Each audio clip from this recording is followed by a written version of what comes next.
Assalamualaikum warahmatullahi wabarakatuh. Teman-teman, jumpa kembali dengan Enjoy Channel yang membahas berita teraktual, terhangat, dan sedang menjadi perbincangan publik. Pada video kali ini kita akan bahas mengenai hak angket, teman-teman, dan juga hasil realcon KPU per hari ini. Kalau kita lihat beberapa hari ini, teman, aksi demo ini luar biasa menuntut supaya Jokowi lengser dari jabatannya sebagai presiden. Ada juga desakan untuk menggulirkan hak angket. Ini juga disuarakan oleh banyak pihak. Kenapa begitu? Ya karena banyak indikasi kecurangan kemarin dalam pemilu.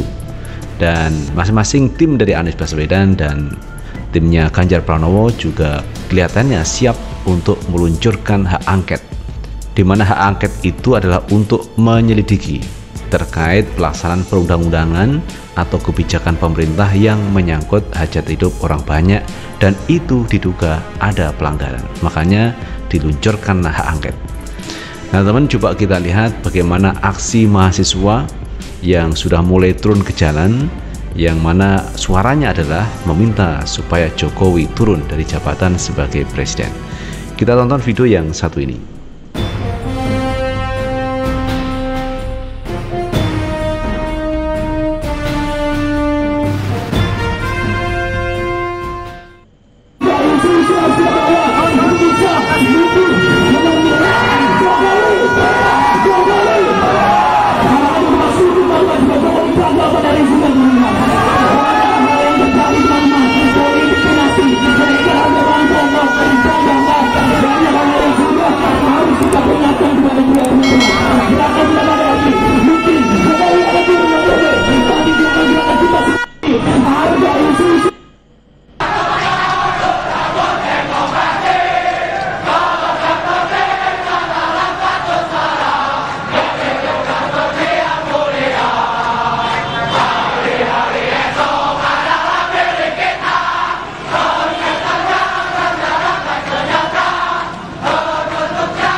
Nah, itu sahabat Enjoy Channel mengenai mahasiswa yang turun ke jalan menuntut Jokowi turun.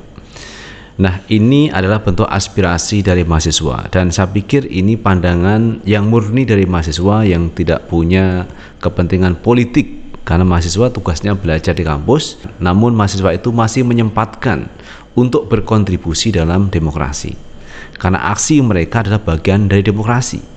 Demokrasi itu memberikan kebebasan orang berpendapat di muka umum dan itu dijamin undang-undang, dan itulah yang dilakukan mahasiswa. Suara mahasiswa ini masih murni, tidak punya kepentingan politik, tidak ingin jabatan menteri misalnya, tidak ingin menjadi kepala daerah misalnya, tidak ada kepentingan itu.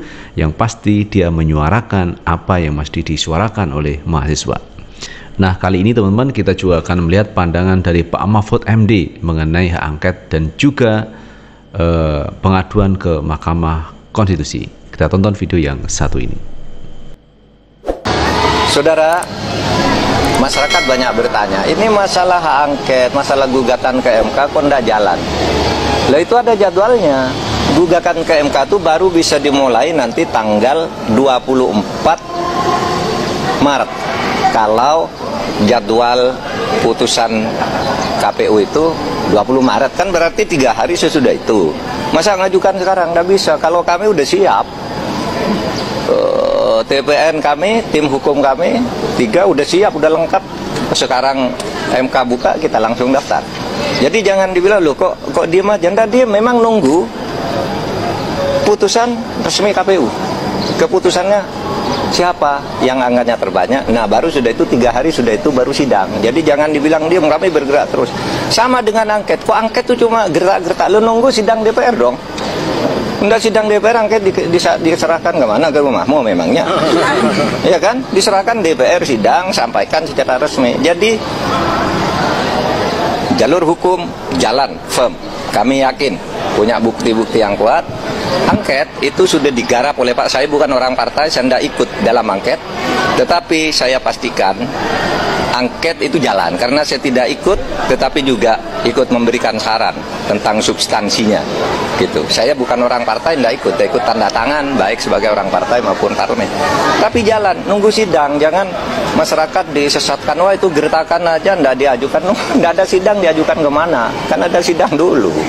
Kalau KPU, kalau gugatan ke MK ya harus ada keputusan KPU dulu. Dan itu tanggal 20, kan gitu aja ceritanya. Jadi nggak digembosin di tengah jalan ya Prof, karena kan harus ada. Nah, ini bukan gembos, ini makin keras pompanya nih, makin keras, nggak akan gembos. Oke. Kemarin sempat ketemu pengacara. Ya cukup. Lanjut. Saya selain pilkada oleh MK ditetapkan secara definitif harus berlangsung November, saya juga minta masyarakat agar mengawal pembahasan RUU daerah khusus Jakarta. Karena undang-undang itu memang harus dibuat karena sudah ada undang-undang KN. Tapi ada satu isi yang di situ sangat mengicoh kalau saudara tidak hati-hati, yaitu Gubernur DKI semula itu akan dipilih oleh Presiden langsung, karena ini daerah khusus. Masyarakat tidak setuju, lalu sekarang kesepakatan sementara itu nanti Gubernur DKJ itu akan dipilih 2 nama oleh DPR lalu diserahkan kepada Presiden. Presiden menentukan 1. Ini bisa berpotensi kronisme lagi. Oleh sebab itu masyarakat harus tetap menolak. Ini akal-akalan baru untuk ikut cawe-cawe tidak jujur di dalam pemilihan gubernur Jakarta. Nah itu sahabat NJ Channel, pernyataan dari Pak Mahfud MD mengenai hak angket itu tetap jalan. Ke MK ini sudah disiapkan berkasnya. Jadi Pak Mahfud dan timnya ini sudah siap. Juga timnya Pak Anies ini juga siap kalau ini mengadu ke Mahkamah Konstitusi. Jadi semuanya jalan. Nah kemudian teman, ada pernyataan dari Pak Mahfud MD yang ini mesti dicermati teman. Dan semua harus mengawal Pilkada DKI Jakarta yang menurut Pak Mahfud ini menurut aturan teman ya, DPR bisa mengusulkan 2 nama nanti akan dipilih Presiden. Padahal sebelumnya pemilihan Gubernur DKI Jakarta dipilih secara langsung oleh rakyat masyarakat Jakarta. Seperti yang kemarin Pak Anies berkontestasi dengan Ahok dan Agus Harimurti Yudhoyono dan akhirnya dimenangkan Pak Anies. Itu dipilih langsung oleh rakyat, oleh masyarakat. Nah, kalau dengan undang-undang baru nanti DPR mengusulkan 2 nama, kemudian yang menentukan presiden, nah ini akal-akalan baru, cawe-cawe baru teman, yang mesti harus disikapi.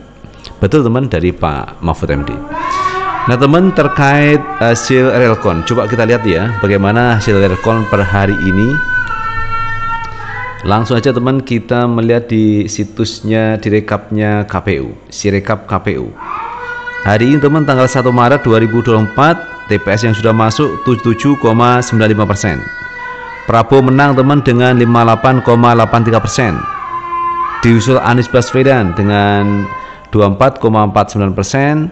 Kemudian Ganjar dengan 16,68%. Jadi dalam Sirekap KPU ini yang menang Prabowo Subianto. Kemudian kita melihat lagi teman, jurdil2024.org. Nah kita lihat teman-teman, jurdil2024.org ini TPS yang sudah masuk 10.145 TPS. Kita lihat di sini teman, di lingkaran ini Anies Baswedan mendapatkan 37,76%. Prabowo mendapatkan 36,81%, Ganjar mendapatkan 25,43%. Jadi selisihnya tipis-tipis teman di antara 3 paslon Anies, Prabowo maupun Ganjar Pranowo. Namun demikian kalau kita melihat Anies Baswedan unggul teman di jurdil2024.org. Kemudian kita lihat lagi teman di Kawal Pemilu. Kawal Pemilu kita melihat bahwa paslon 01 Anies Baswedan mendapatkan 26,15%. Prabowo mendapatkan 55,86%, Ganjar mendapatkan 17,99%. Jadi kalau kita melihat di kawal pemilu teman, ini Prabowo unggul atas Anies dan Ganjar Pranowo. Nah itu teman, terkait hasil relkon yang dilakukan oleh KPU, kemudian jurdil2024.org maupun kawal pemilu. Namun demikian teman ya, walaupun kita melihat bahwa relkon di KPU itu yang menang Pak Prabowo Subianto, sampai hari ini kan belum diputuskan siapa pemenangnya. Angka besar belum tentu teman, karena kalau nanti terjadi gugatan di MK, misalkan minta supaya nomor urut 2 ini didiskualifikasi, maka bisa jadi teman, Pak Prabowo tidak bisa menang di Pilpres kali ini. Nah semua itu masih berproses, apalagi timnya Pak Anies maupun timnya Ganjar Pranowo sudah siap dengan data dan fakta tentunya. Nah itu sahabat Enjoy Channel yang bisa kita bahas. Terima kasih sudah menonton. Jangan lupa tetap like, subscribe, share, dan komen di channel ini agar kita bisa membangun channel ini menjadi lebih baik lagi. Sukses selalu. Assalamualaikum warahmatullahi wabarakatuh.